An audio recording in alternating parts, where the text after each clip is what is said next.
আমন্ত্রণ দেশ বাংলায়, সঙ্গে আছি আমি আফরিন সুমনা। শুরুতেই সংবাদ শিরোনাম। কিশোরগঞ্জের কটিয়াদীতে যানবাহনের পরিত্যক্ত টায়ার পুড়িয়ে তৈরি করা হচ্ছে জ্বালানি মোবিল, দূষিত ধোঁয়ার দেখা দিচ্ছে রোগ। এবং টঙ্গী ইজতেমা ময়দানে হত্যার প্রতিবাদে দেশের বিভিন্ন স্থানে বিক্ষোভ, জেলা প্রশাসকের মাধ্যমে প্রধান উপদেষ্টা বরাবরে স্মারকলিপি।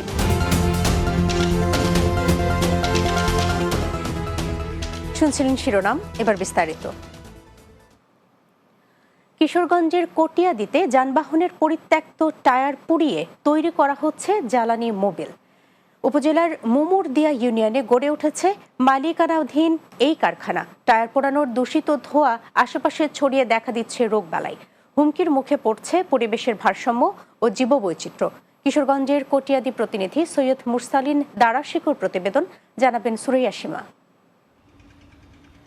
কিশোরগঞ্জের কটিয়াদী পৌর সদরের বাসস্ট্যান্ড থেকে মানিকখালী, চাঁদপুর, গচিয়াহাটা, চাতলসহ পার্শ্ববর্তী বিভিন্ন এলাকায় যাতায়াতের অন্যতম মাধ্যম কটিয়াদী মানিকখালী সড়ক। এর কুল ঘেঁষে গড়ে উঠেছে গ্রিনটেক পাইরোলাইসিস কোম্পানি নামে পরিত্যক্ত টায়ার পোড়ানো কারখানা।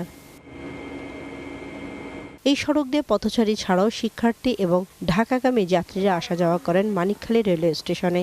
যাতায়াত করতে পারি না এই গন্ধের জন্য। মানুষের জন্য ক্ষতিকর, আমরা শ্বাসকষ্ট রোগী যাইতে পারি না। যাওয়া আসা করলে পরে আবার বমি আসে, মানে গন্ধ ভালো চড়ায়, আবার অনেক জায়গায় বাতাসে গ্যাস উড়ে। আমরা ঠিকমতো ক্লাস করতে পারি না, ফুসফুসে ক্ষতি হয়। টায়ার পোড়ানো দূষিত ধোঁয়া বাতাসে মিশে নানা ধরনের রোগ দেখা দিচ্ছে। একই সাথে কৃষি জমি এবং অভয়ারণ্যে ভয়াবহ ক্ষতিকারক প্রভাব পড়ছে। মাধ্যমিক বিদ্যালয় বা প্রাথমিক বিদ্যালয়, কলেজ যাই বলেন না কেন, এখানকার দিয়ে যাওয়া আসার সময় যে একটা প্রতিক্রিয়া সৃষ্টি হয়, প্রশাসন যেন এই বিষয়টা দেখে। দূষিত ধোঁয়ার প্রতিকারে কারখানার প্রবেশ মুখে একটি হাসনাহেনা ফুলের গাছ রোপণ করা হয়েছে বলে জানান ফ্যাক্টরির মালিক। পরিবেশ দূষণ বলতে এটা টায়ারের কিছু গন্ধ থাকবে, কিছু নিজস্ব, প্রত্যেক ফ্যাক্টরি একটা নিজস্ব একটা গন্ধ থাকে। জমি জমার জন্য এটা কোনো ক্ষতিকর না। আমার নিজের জমি আছে, আমি এখানে ভুট্টা চাষ করি। এ বিষয়ে উপজেলা নির্বাহী কর্মকর্তা বলেন, যদি টায়ার ফ্যাক্টরির বৈধতা না থাকে সেক্ষেত্রে আইনগত ব্যবস্থা নেওয়া হবে। আমার অফিসে আসলে তো আমি বুঝতে পারবো যে আসলে তার কাগজপত্র আছে কিনা বা কোনো বৈধতা আছে কিনা। আর যদি কোনো বৈধতা না থাকে সেক্ষেত্রে আমরা আইনগত ব্যবস্থা নেব। দ্রুত বিষয়টি সমাধান না হলে এর প্রভাব আরও ব্যাপকভাবে ছড়িয়ে পড়বে বলে আশঙ্কা স্থানীয়দের। Desk report, Bangla TV. Tongi Ijtema ময়দানে গণহত্যার প্রতিবাদে ফেনীতে বিক্ষোভ মিছিল করেছে সম্মিলিত ওলামা মাশায়েখ ও তাওহিদি জনতা। ফেনী কেন্দ্রীয় শহীদ মিনার প্রাঙ্গণ থেকে মিছিলটি শুরু হয়ে জেলা প্রশাসক কার্যালয়ের সামনে মিলিত হয়। সাতপন্থীদের নিষিদ্ধ করার দাবিতে জেলা প্রশাসকের মাধ্যমে প্রধান উপদেষ্টা বরাবরে স্মারকলিপি দেন ওলামা মাশায়েখ নেতৃবৃন্দ। সমাবেশে মাওলানা আফজালুর রহমানের সভাপতিত্বে বক্তব্য দেন হেফাজত ইসলামী আন্দোলন, খেলাফত মজলিস ও তাবলিগ জামাতের মুরব্বীগণ। টঙ্গীতে ইজতেমার মাঠে গভীর রাতে সন্ত্রাসী হামলা ও খুনে জড়িতদের বিচার এবং সাতপন্থীদের কার্যক্রম নিষিদ্ধের দাবিতে হিলিতে বিক্ষোভ মিছিল ও সমাবেশ অনুষ্ঠিত হয়েছে। সর্বস্তরের ওলামা মাশায়েখ ও তৌহিদি জনতার আয়োজনে রোববার সকালে হিলি আজিজিয়া মাদ্রাসা থেকে একটি বিক্ষোভ মিছিল বের করা হয়। মিছিলটি হিলি স্থলবন্দরের বিভিন্ন সড়ক প্রদক্ষিণ শেষে হিলি বাজারে গিয়ে শেষ হয়। পরে সেখানে সমাবেশ অনুষ্ঠিত হয়। দিনাজপুরের হিলিতে নাগরিক প্ল্যাটফর্ম ও অন্যান্য স্টেক হোল্ডারদের সাথে যুবদের হুইসেল ব্লোয়ার হিসেবে অন্তর্ভুক্তিকরণ সভা অনুষ্ঠিত হয়েছে। সুইজারল্যান্ডের সহায়তায় ও আস্থার প্রকল্পের এবং ডেমোক্রেসি ওয়াচের বাস্তবায়নে হাকিমপুর উপজেলা পরিষদ শিশু নিকেতন স্কুল কক্ষে এই সভা অনুষ্ঠিত হয়। হাকিমপুর উপজেলা যুব উন্নয়ন কর্মকর্তা আব্দুল সালাম শাহ এর সভাপতিত্বে এ সময় উপস্থিত ছিলেন দিনাজপুর জেলা ডেমোক্রেসি ওয়াচ সমন্বয়কারী কামরুজ্জামান সহ অন্যরা। কক্সবাজারের কলাতলিতে বিশ্বমানের চেইন হোটেল রামাদা পরিচালনায় অবৈধ হস্তক্ষেপ ও দখলের অপচেষ্টা এবং পরিবারের সদস্যদের বিরুদ্ধে মিথ্যা মামলা দিয়ে হয়রানির প্রতিবাদে সম্মেলন অনুষ্ঠিত হয়েছে। কলাতলিতে একটি হোটেলে এই সংবাদ সম্মেলন করেন হোটেল রামাদার মালিক জসিম উদ্দিনের পক্ষে তার ছোট ভাই মাসুদ আলম। তিনি জানান, ফ্যাসিস্ট সরকারের পক্ষের লোক হিসেবে রংধনু গ্রুপের মালিক রফিকুল ইসলাম তার ভাইয়ের মালিকানাধীন হোটেল জোরপূর্বক দখলের চেষ্টা চালিয়ে যাচ্ছেন। এতে তারা আর্থিক ক্ষতিসহ জীবনের নিরাপত্তাহীনতায় ভুগছেন। এ সময় আসিফুল ইসলাম জুয়েল সহ পরিবারের সদস্যরা উপস্থিত ছিলেন। টাঙ্গাইলের দেলদুয়ার বারপাখিয়া তরুণ প্রজন্ম সংগঠনের উদ্যোগে শীতবস্ত্র বিতরণ করা হয়েছে। বারপাখিয়া নতুন বাজারে শীতবস্ত্র বিতরণ করা হয়। তরুণ প্রজন্ম সংগঠনের উপদেষ্টা বীর মুক্তিযোদ্ধা আবু তাহের তালুকদার বাবলুর সভাপতিত্বে এতে প্রধান অতিথি ছিলেন তরুণ প্রজন্ম সংগঠনের সভাপতি মোহাম্মদ রিপন মিয়া। এ সময় উপস্থিত ছিলেন দেলদুয়ার উপজেলা বিআরডিবির চেয়ারম্যান মোহাম্মদ অপু তালুকদার শিপলু, দেলদুয়ার থানার এসআই মোহাম্মদ আলী সহ অন্যরা। অনুষ্ঠান সঞ্চালনা করেন সংগঠনের সহসভাপতি মোহাম্মদ আমানুল্লাহ খান।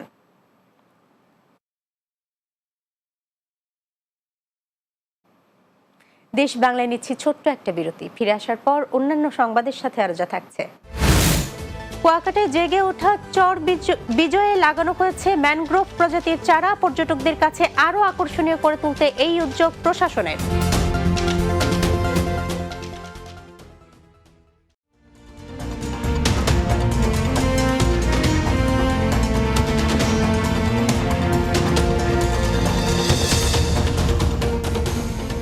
বিরতির পর দেশ বাংলায় স্বাগত আরও একবার। পর্যটকদের কাছে আরও আকর্ষণীয় করে তুলতে কুয়াকাটার বুকে জেগে ওঠা চর বিজয়ে রোপণ করা হয়েছে ম্যানগ্রোভ প্রজাতির গাছের চারা। কুয়াকাটা সমুদ্রের বুকে জেগে ওঠা প্রাকৃতিক সৌন্দর্য মণ্ডিত লাল কাঁকড়া ও পরিযায়ী পাখির কোলাহলে মুখর হাইরের চরকে আরও সৌন্দর্যমণ্ডিত করতেই এমন উদ্যোগ বলে জানান সংশ্লিষ্টরা। পটুয়াখালীর কুয়াকাটা কলাপাড়া থেকে মনির হাওলাদারের প্রতিবেদন, জানাবেন সুরাইয়া সীমা। 2015 সালে স্থানীয় গণমাধ্যম কর্মী ও সামাজিক সংগঠনের নেতৃবৃন্দ কুয়াকাটা থেকে 15 কিলোমিটার গভীরে বঙ্গোপসাগরের বুকে জেগে ওঠা চরকে চর বিজয় নামে আখ্যায়িত করে। তবে এটি জেলেদের কাছে অনেক আগে থেকে হাইর চর নামে পরিচিত। বর্ষায় এ চরটি পানিতে ডুবে থাকে, আর শীত মৌসুমে লাল কাঁকড়া ছোটাছুটি ও অতিথি পাখির কোলাহলে থাকে মুখর। এছাড়া জেলেরা এখানে ছেঁড়া জাল বুনন ও মাছ শুকাতে যায়, আর এসব সৌন্দর্য দেখতে এখানে ভিড় জমান পর্যটকরা। চরটির সৌন্দর্য বর্ধনে ও আরও আকর্ষণীয় করে তুলতে উপজেলা ভূমি অফিসের পক্ষ থেকে ম্যানগ্রোভ প্রজাতির 100টি কেয়া, 300টি ঝাউ, 400টি গোলপাতা গাছের চারা রোপণ করা হয়েছে। এটার আয়তন হচ্ছে 2.5 থেকে 3 বর্গ কিলোমিটার। এই 3 বর্গ কিলোমিটার জায়গাকে যদি আমরা বনায়ন করতে পারি, আমাদের যে সমুদ্রে মহিষপানে যে অগ্রযাত্রা সেটা আরও খানিকটা এগিয়ে যাবে। শীঘ্রই এখানে কিছু চেঞ্জিং রুম, ওয়াশরুম এবং বিশ্রামাগার দিব পর্যটকদের জন্য, এবং পর্যায়ক্রমে আমরা এখানে কিছু মাচাং সিস্টেমের কটেজ করব পর্যটকদের আগ্রহের জন্য। একটি জেটি করার পরিকল্পনা রয়েছে। এমন উদ্যোগে অচিরেই কুয়াকাটা হয়ে উঠবে বিশ্বের নান্দনিক ও আকর্ষণীয় একটি পর্যটন স্পট, এমনটাই মনে করছেন সংশ্লিষ্টরা। Desk report, Bangla TV. লক্ষ্মীপুরে মেঘনা নদীর চর মেঘায় সরকারি জায়গায় যুবলীগ নেতা এরফান মোল্লা ও শাহজালাল মোল্লার সবজি চাষাবাদের প্রতিবাদে মানববন্ধন করেছে এলাকাবাসী। সদর উপজেলার চর রমণী মোহন ইউনিয়নের 2 নম্বর ওয়ার্ডের চর রমণী গ্রামে নদীর পাড়ে এলাকাবাসীর ব্যানারে এ আয়োজন করা হয়। এ সময় বক্তব্য রাখেন মহসিন সরকার, শরীফ হোসেন হাওলাদার, জাকির হোসেন কাজী, ইয়ার আলী মীর ও উজ্জ্বল প্রধান সহ অন্যরা। সদর উপজেলা নির্বাহী কর্মকর্তা জামশেদ আলম রানা বলেন, সরেজমিন পরিদর্শন করে প্রয়োজনীয় ব্যবস্থা নেওয়া হবে। প্রতিষ্ঠার 30 বছর পূর্তি উপলক্ষে পিরোজপুরে উদযাপিত হচ্ছে তেজ দাস কাঠি কলেজের 2 দিনের জমকালো অনুষ্ঠান। এ উপলক্ষে কলেজ মাঠে সাবেক শিক্ষার্থীদের পদচারণায় মুখরিত ও মিলনমেলায় পরিণত হয়। কলেজের পরিচালনা পর্ষদের সভাপতি ও জেলা প্রশাসক মোহাম্মদ আশরাফুল আলম খানের সভাপতিত্বে আলোচনা সভায় প্রধান অতিথি ছিলেন অর্থ মন্ত্রণালয়ের সাবেক সচিব ও PKSF এর চেয়ারম্যান জাকির আহমেদ খান। বিশেষ অতিথি ছিলেন বরিশাল রেঞ্জের অতিরিক্ত ডিআইজি মোহাম্মদ নাজিমুল হক, অতিরিক্ত পুলিশ সুপার শেখ মোহাম্মদ মুস্তাফিজুর রহমান সহ অন্যরা। ভোলার বোরহান উদ্দিনে মনিরাম ন্যাশনাল আইডিয়াল স্কুল এর বার্ষিক পুরস্কার বিতরণ অনুষ্ঠিত হয়েছে।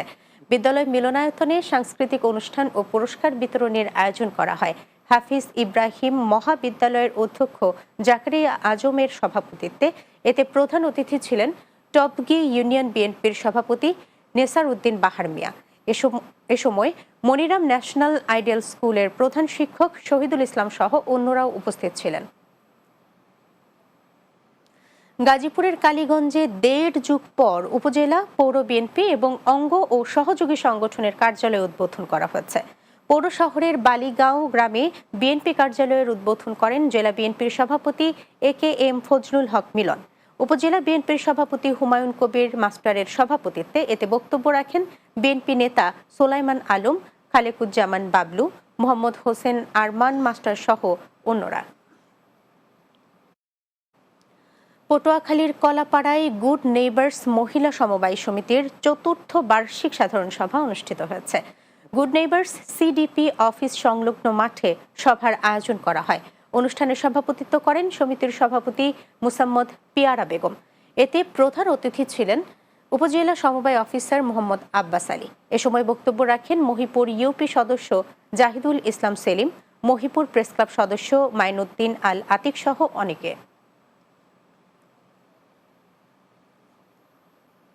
শেষ করছি দেশ বাংলা, যাবার আগে শিরোনামগুলো জানিয়ে দিচ্ছি আরও একবার।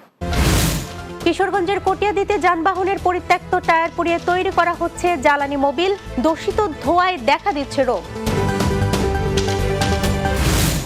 টঙ্গী ইজতেমা ময়দানে হত্যার প্রতিবাদে দেশের বিভিন্ন স্থানে বিক্ষোভ, জেলা প্রশাসকের মাধ্যমে প্রধান উপদেষ্টা বরাবরের স্মারকলিপি।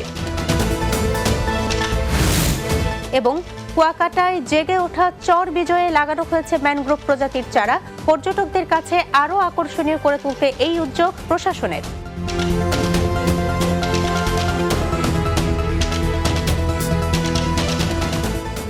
এই ছিল দেশ বাংলায়। আমাদের পরবর্তী সংবাদ বিকেল 4:30 দিনের বাংলা দেখার আমন্ত্রণ রইল। এতক্ষণ সঙ্গে থাকার জন্য ধন্যবাদ সবাইকে।